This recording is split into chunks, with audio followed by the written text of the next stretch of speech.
We're going to talk about some different types of discontinuities we can have. So this will be types of discontinuities.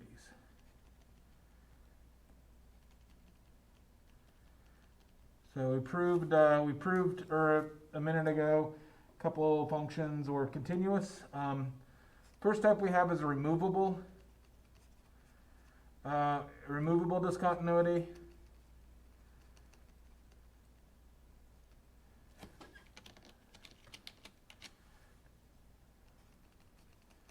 And so what this looks like is, suppose we had a function, say here's the value c.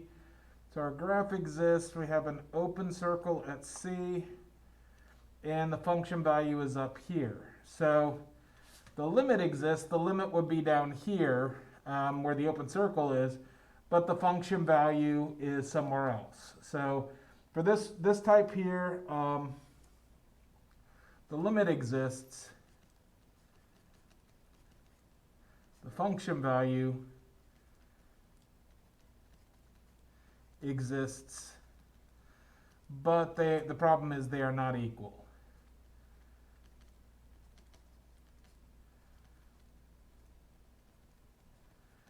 So the limit exists, it's down here, it's wherever this open circle is. The function value exists, it's where the closed dot is. But in this situation, the two-sided limit's down here, the function value is up there, they're not equal. If you wanted to make it continuous, the way to fix it is move this point here down to where the open circle is, and then you could join it up where it's now just has a closed dot there instead of an open dot, and then that would make your function continuous. So that is the first type, that's called a removable discontinuity. It's when you have your limit existing, your function value exists, but those two things are not at the same place. The next type of issue that we can have is called a jump discontinuity. So for a jump discontinuity, basically you get the left-hand limit exists.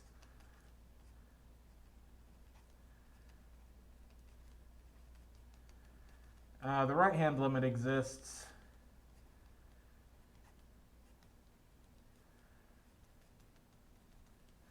But the left-hand limit and the right-hand limit, but these are not equal. So you have a problem with the two-sided limit existing because the left and right-hand limits don't match up. And your function value could be attached to the left or the right-hand limit in these types. So this would be stuff like, say we have a function like this where there's this little gap in it here at c. This would be discontinuous across the gap because the two-sided limit doesn't exist. So therefore the two-sided limit can't be the function value. You can also get types like this where they're open and then your function value is off the graph. This would be considered a jump discontinuity as well. And I've kind of drawn these where the jump's upwards. The jump could be downwards as well. Like you could have something like that, and that would also be a jump discontinuity at the point C.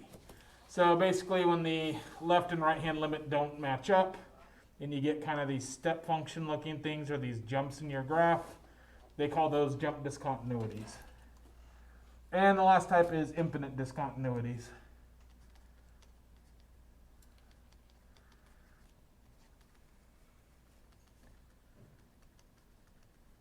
So these occur whenever the one of the limits trails off to infinity. So this occurs if one or both limits approach positive or negative infinity.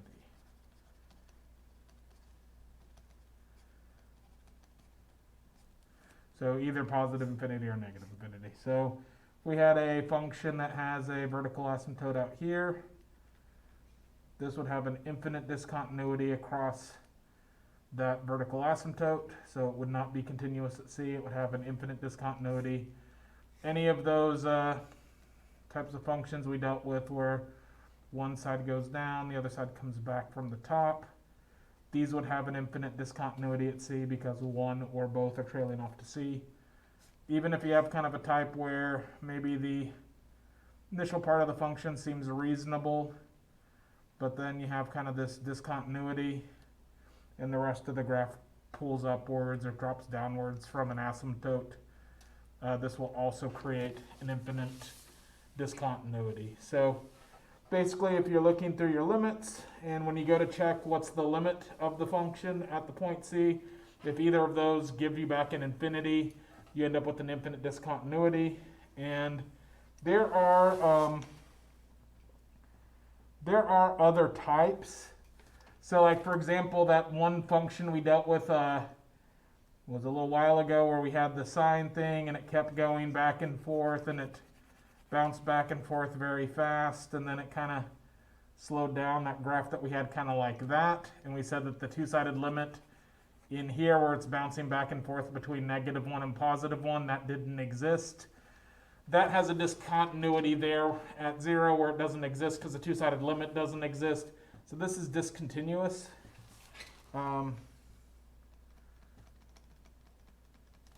At x equals 0, the function will be like y equals sine of, what was it, like 1 over x or pi over x. They both have kind of the same thing.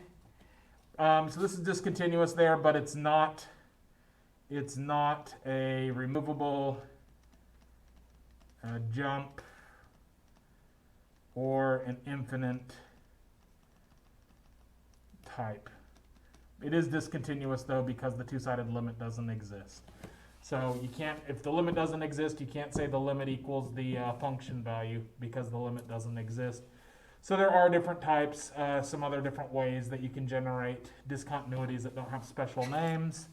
The three main ones that we need to focus on in this is removable, which is the two-sided limit exists, but it's different from the function value.